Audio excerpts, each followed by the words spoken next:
Hello, everyone, and welcome back to podcast number 3. Thank you so much for tuning in. This has been a wonderful, fun experience. I'm learning a ton, excited. I'm getting all kinds of feedback and information, and excited that you're here.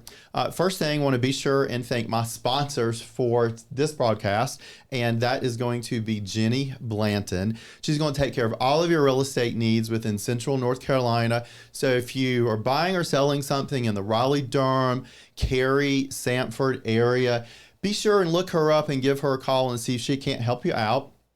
And my second sponsor is Dogwood & Company. They specialize in high-end construction of luxury homes, primarily in the Cary, North Carolina area, and also high-end remodeling. So if you have a remodeling project or you're looking to build something new, be sure and give them a call and see if they can't help you out. So this podcast, we're going to focus on cabinets and appliances and a couple of other items that I think are really important in your building process. One of the elements of this particular podcast, Designer's Lane, is to give you my point of view of what happens during the process from beginning to end. I have notes that I'm going to read. We're going to talk about those details, and then we're also going to look at some photographs and pictures, give you a little bit of an education, and give you some information so when you're making decisions for your project, you have a better understanding and you're happy with it, and it's a win-win for everyone, and you can enjoy the process. Let's start with cabinets.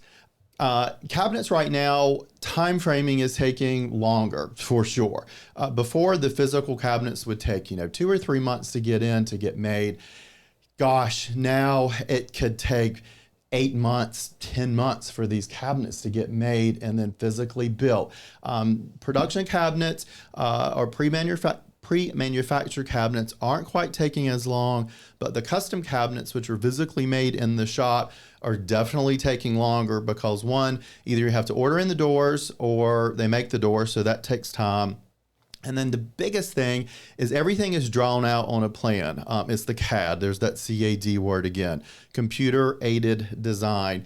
Highly recommend doing this because you're able to see everything, understand it, review it, and look at it to make sure everything fits that's in there. Now, you may ask, what is the difference between custom and pre-manufactured? The big difference between the two are your choices. Custom cabinets, you're going to be able to size them, build them to fit anything that you need to do. If you have a 5-foot span width, you're going to be able to have it specifically in there. If you have a 30-foot span, you're going to be able to have that. Your choices are going to be greater, your door styles, and also your colors. You can open up a fan deck from Sherwin-Williams, pick out high reflective white or pick out sedate gray, pick out pink, send it to the shop. They do a strike off, a sample for you, and you're able to review it and look at it and make sure that it's the color that you want. It's the right white, it's the right blue, or the correct gray that you have in there. With pre-manufactured cabinets, you're more limited on your colors. You could have anywhere from 4 or 5 up to maybe 15 or 20. Some of the companies I've seen usually start right around that 15 or 20 count, but the majority of them are a little bit smaller. The big element is you can save some bucks. You can definitely help your budget out by using pre-manufactured cabinets. And if you're going with a typical color, they work. That's in there. They're not bad. Some projects I mix custom in the kitchen and the master bathroom. Then I will use secondary cabinets or pre-manufactured cabinets in the secondary spaces. So guest bath 2, 3, and 4. But in the powder room, an area that's going to be really visual for you, probably lean a little bit more custom because that's an area that you want to pop. You want to have a lot of wow to it. So that's definitely a dramatic space that you'd want to consider having that custom and sort of budget and then make the time allowance for that application. We talked about the execution is taking just so much longer than it did before. Please take that into consideration. Once you get your plans back from your contractor, from your architect, I'd go ahead and start figuring out what you're going to do, how you're going to do it, what's the layout is going to be. That in itself could take a couple of months to execute and to have. So if you start playing with that, get some inspiration pictures online, communicate with your designer and your cabinet maker, your goal that you're looking for. That will absolutely certainly help with the time frame and making that happen. The other element that's really important are your finishes. You have not only the color that you're going to use, and we also have stain. And then let's, kind of remember that stain is definitely making a comeback. Not everything is a painted finish, but within, let's call it the painted finish, you have different sheens. It can be flat, which no one typically uses on cabinets. You can have more of a satin finish, which is going to have a little bit of a sheen to it, or you can have a little bit more of a glossy finish.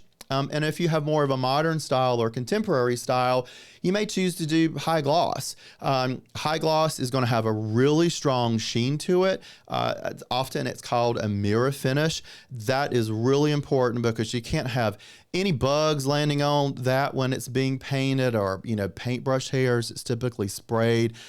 It's painted in an environment, a paint booth where there's no dust, there's no lint. And then once it's dried, it's actually baked on. So the finish is really, really strong.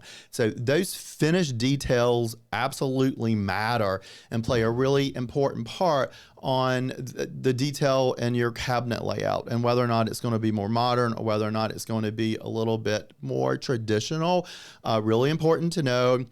We have to also give our specs for plumbing, for your appliances, and your sinks. All have to go to the cabinet manufacturer. This is where we look at all of them and make sure that we get those submitted and the cabinets are placed. And you may say, well, what does it really matter what size sink that I use? Well, actually, it makes a huge difference. I've had some recent projects where the sink was a little bit larger than 18 or 19 inches, and it sort of the standard width of, say, a sink in your bathroom is about anywhere from 17 to 19 inches.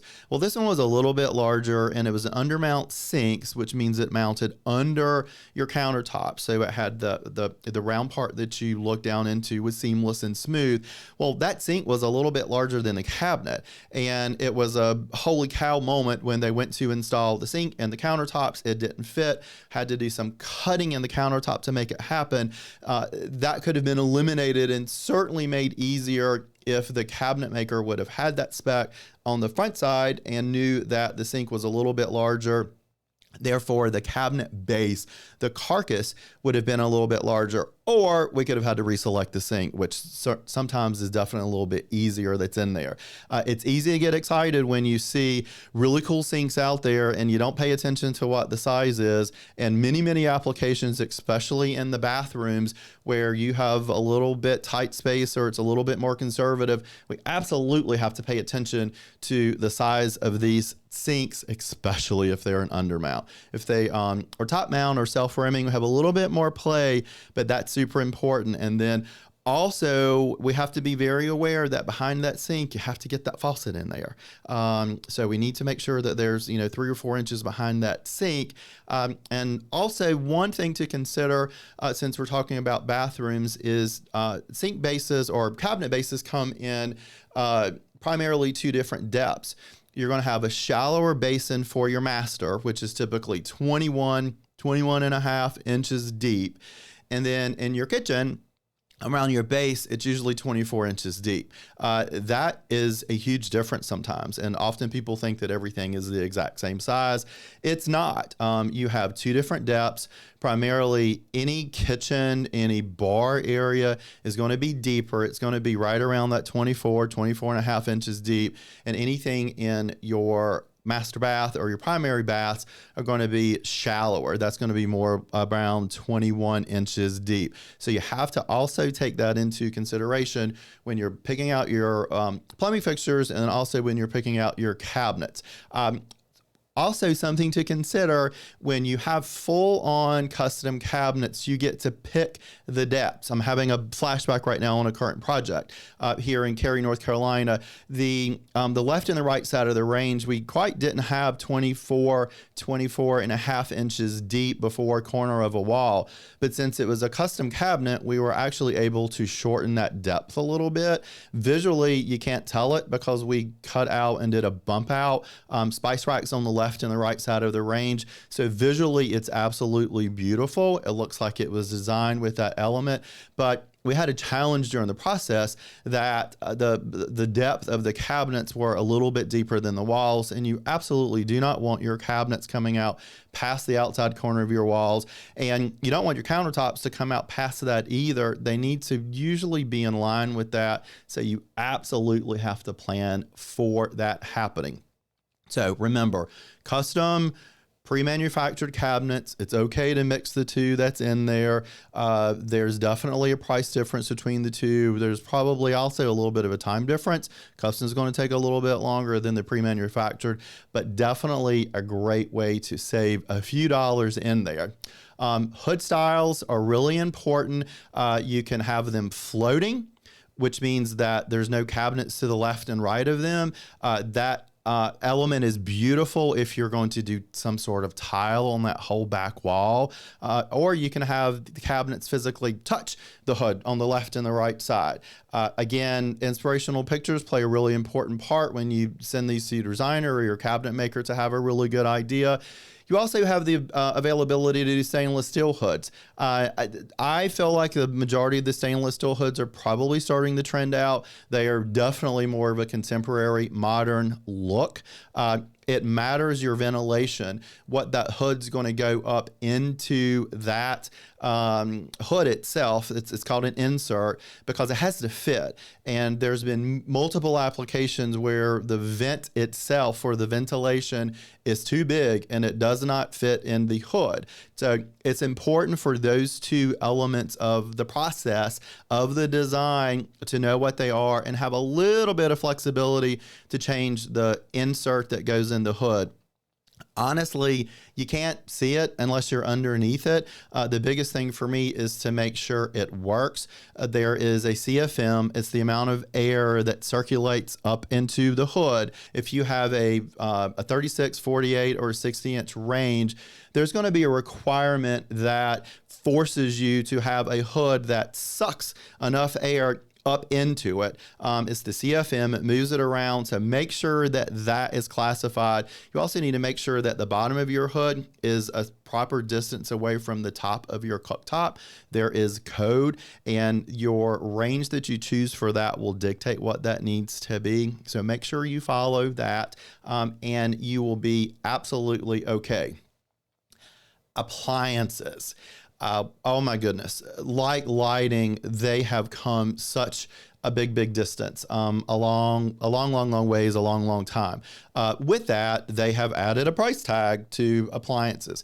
If you do more of a chef style, more of a custom kitchen, you definitely need to make that allowance, and you need to do that proper budgeting for your appliances. And also remember, right now, the big box companies or the larger companies are taking upwards of 11 to 12 months to get some of these appliances in.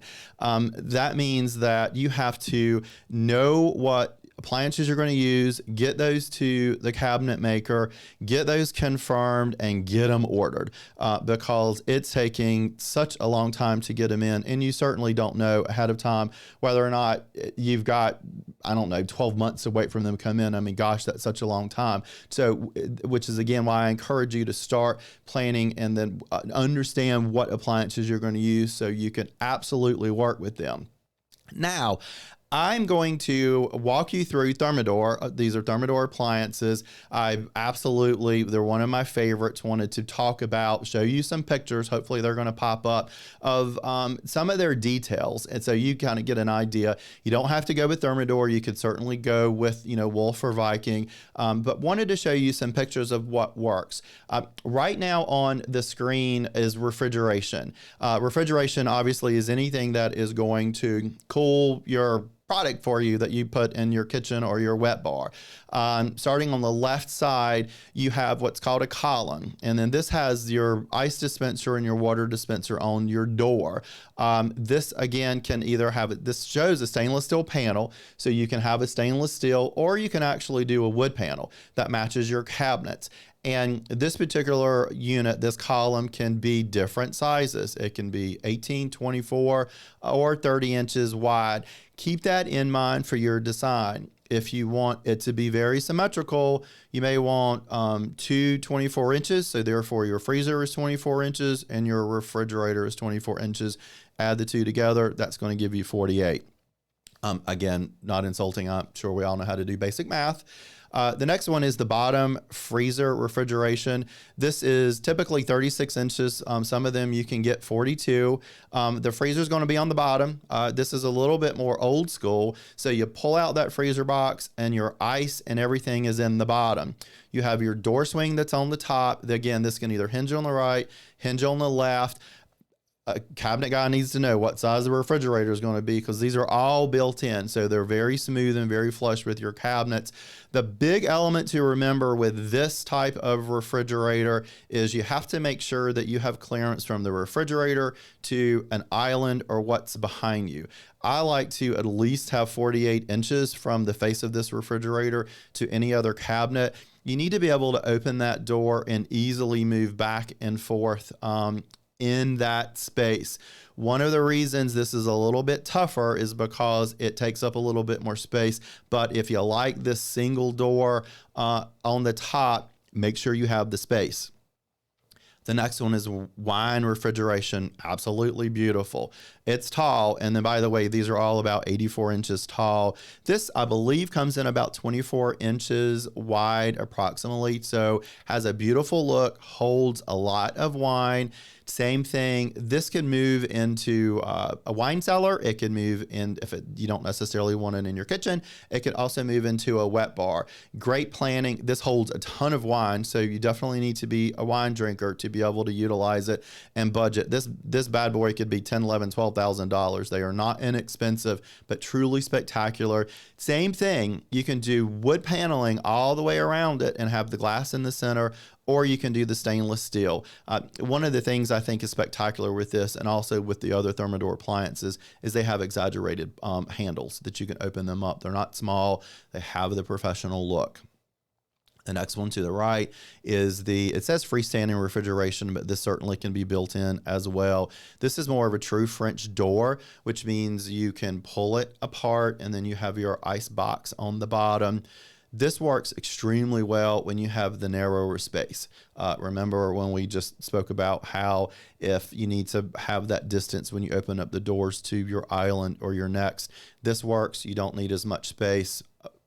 Stunning, absolutely beautiful. This typically needs to be mostly stainless steel on the face, although you can also do wood panels. Then the last one is the refrigeration columns. Again, these are 18, 24, 30 inches wide right now. So you could, in fact, have a 30-inch refrigerator and a 30-inch freezer, which gives you a total of 60 inches, which is 5 feet. Absolutely beautiful and amazing. Need to make sure that you have the space for it, but if you can, it's amazing. Thermador will put their water and ice features on the door. And you also have to think about, how important is that to you? It's definitely a smoother and cleaner look when you do not have it on the door. But if you choose not to have the dispenser showing, they do have it on the inside, and you can open the door up and have ice water. And then same thing with your ice. You can open up the ice maker and then scoop out and dispense the ice. Beautiful. Definitely consider your refrigeration refrigeration appliances in your package, in your budget, and in your allowances. And then please don't forget them in your cabinets. Your cabinet maker will be so thrilled and love you so much and maybe bake you a cake. Now, the next element is just to kind of go through some pictures of other cooktops and other appliances from Thermador. And then what I've done is just sent over some pictures, kind of talk a little bit about what we have. Right now, I am looking at an induction cooktop. This is one of the new technologies that we have. It's electric. It's great in an area if you're in a condo stack that doesn't allow gas. We often forget some of these new places, condos, they don't allow gas. You have to have electricity. This is actually done by magnets. You have to have a stainless steel cooking bowl or pan or something, and underneath it uses magnets. It uses a technology that the top doesn't necessarily get hot, but it heats up and then cooks all of the materials that's in there. Very clean, very sleek. I think this leans a little bit more contemporary, modern, but if you do not have an application where you can do gas, this works. And in the back of that, I just noticed that's your ventilation. That draws your air down so that you push a button that's in the kind of the top right, if you're able to see that.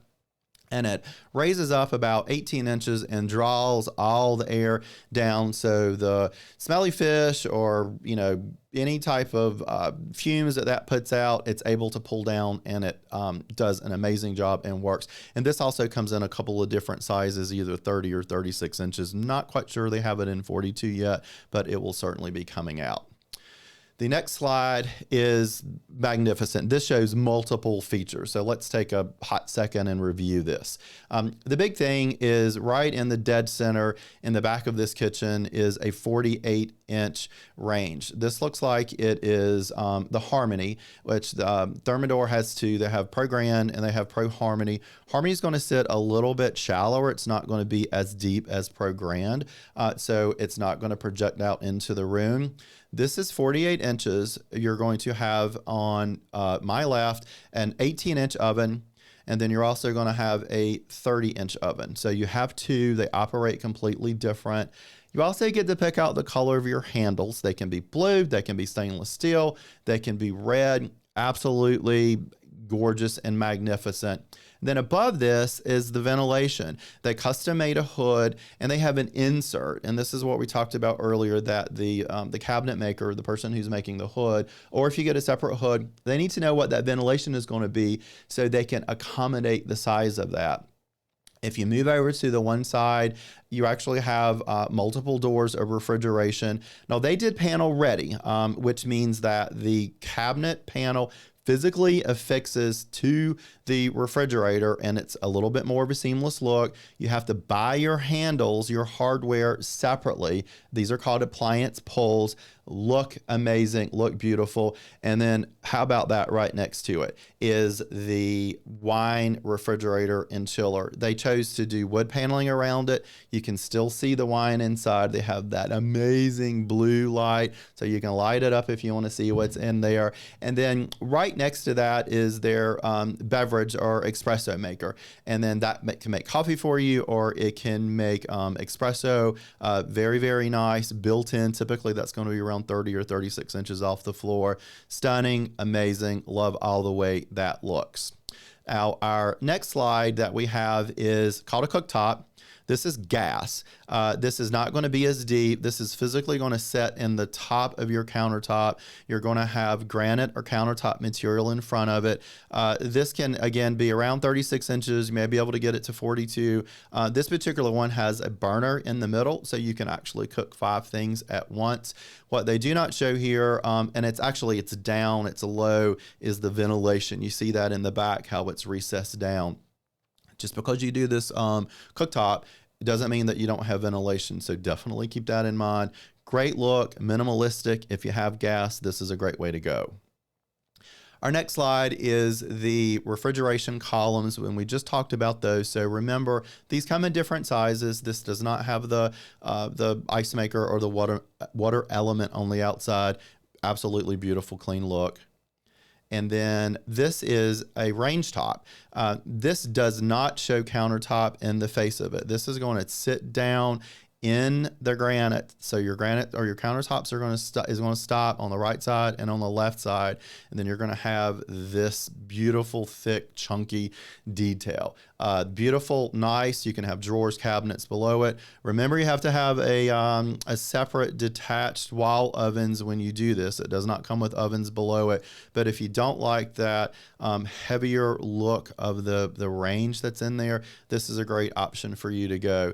Again, I can't stress enough the delays on these appliances, that they're taking a little bit of time. So if you're thinking about these and consider them, please, please, please keep that in mind.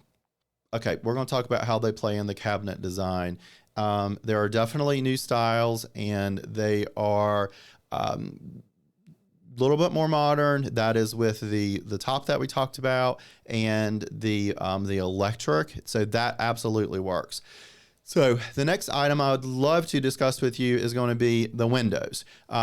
Windows, exact same thing. They can take 6 to 8 months to get in. It's extremely important to go to your window store, go to whoever you're going to choose, the vendor that you're going to work with on choosing your windows, and get those finalized, get those priced out, and get them ordered as soon as you have your final drawings, as soon as you have your engineering, and you know what they're going to be, because they're taking just time to get in.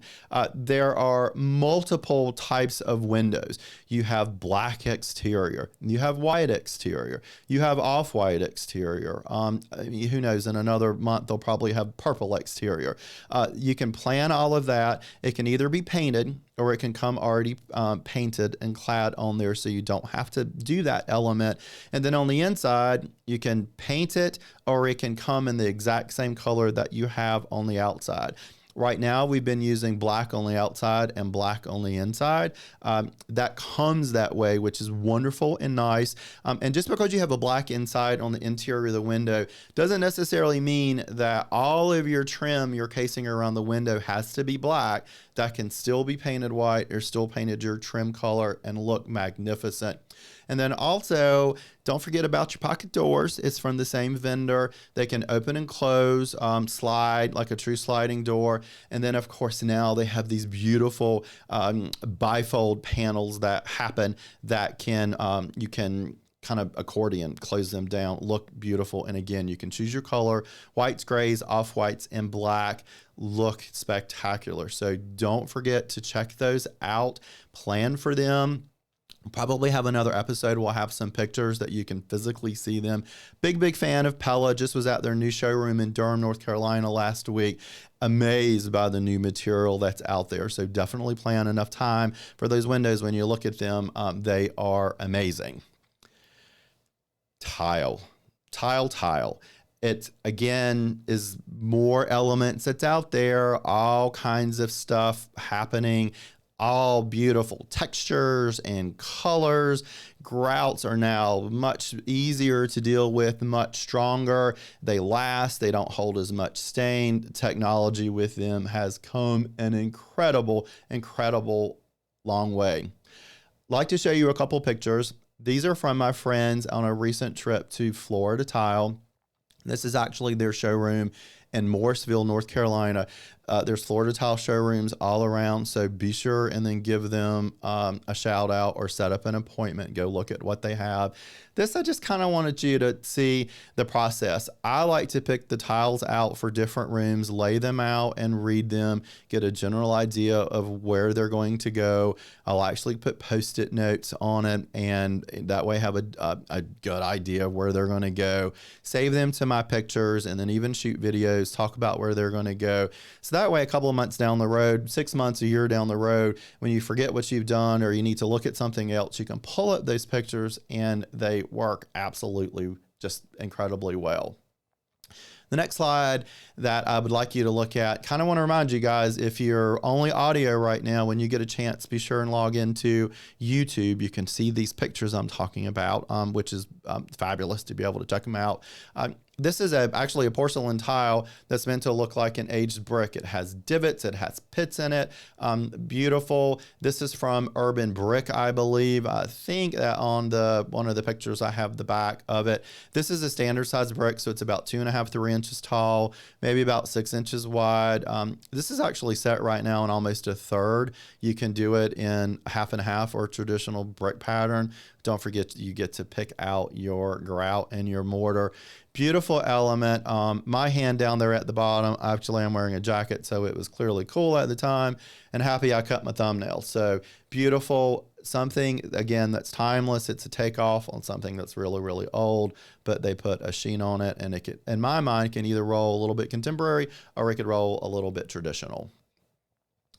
This is going to be the back of any of the product or specialty you get. This happens to be the one that we were just looking at. It gives you the urban brick. It's also going to give you the size of the material, often give you a picture and the SKU number. These are really, really important when you're laying everything out and you have all of your notes and when you get ready to place the order. Again, one of the reasons I like to take pictures of everything is that when the orders come back for me to approve and to sign off on, you can physically look at it and see it. And that's a general idea. And also, you can kind of see this picture, you know, hey, this is kind of cool. I like it. And just by the way, this is also set up at 50% or a brick pattern, which means there's a joint every 50% of the tile.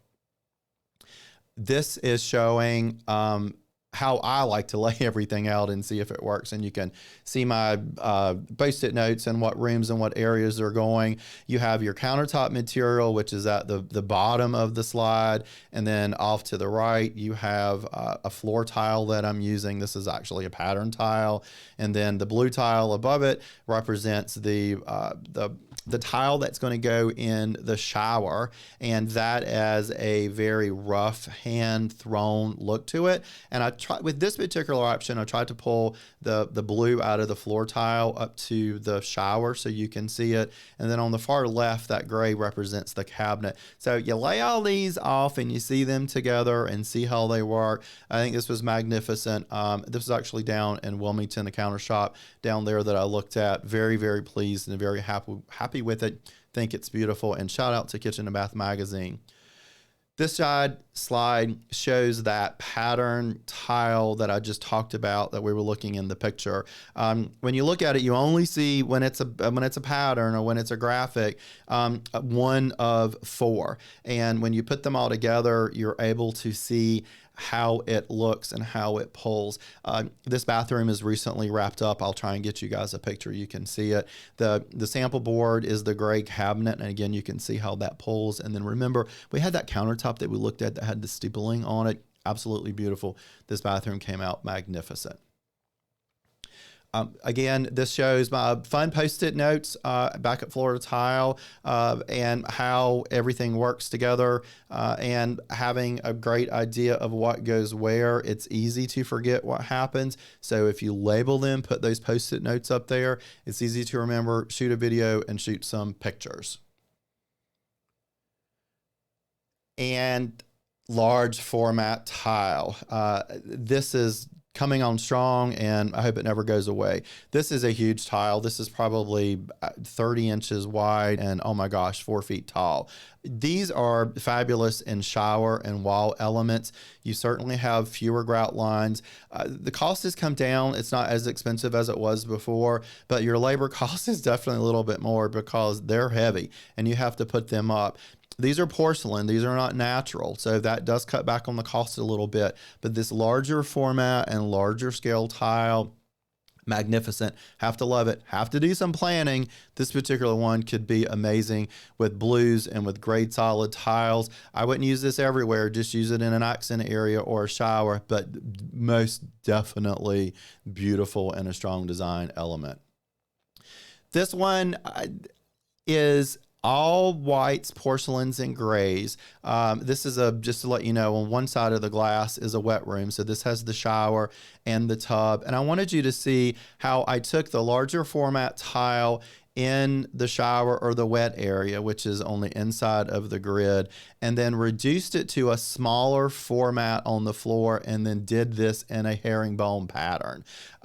Used a darker grout. I think it was iron ore. So therefore you see that pattern, beautiful. And then I carry that exact same pattern up on the ceiling. It's going to be difficult to see it in the photograph, but also remember, if you have a wet area and you don't have an area that the air can escape, the moisture can escape, don't forget to tile that upper area, because it's a really big deal. This is a magnificent, absolutely love it. And if you're asking about, oh my gosh, the glass grid wall, we'll talk about that in the future in glass enclosures, but beautiful, absolutely beautiful. So I believe we are getting close to the end of this podcast.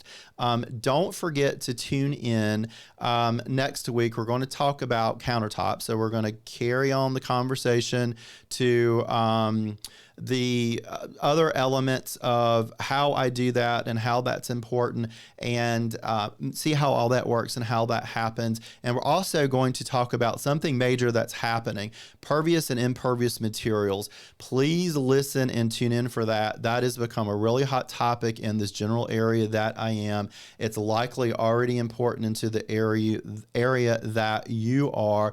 So we're going to discuss that and a couple of other design elements. I want to thank my sponsors, Jenny Blanton, handling all of your real estate needs. Anything in the Raleigh-Durham, Cary area, Sanford, be sure and give her a call. And also Dogwood and Company, your luxury builders, your high-end, and also remodeling. Any of that happens, be sure give them a call, see if they can't help you out. Thank you so much for tuning in to this podcast. Hopefully you learned a little bit, and definitely want to ask you to subscribe to this. I'm in a couple of different platforms, so if you can't see me, you can listen to me, and hopefully we will teach you a little something, and be sure and laugh and enjoy the process. So I hope you guys have a great day, and tune in again real soon.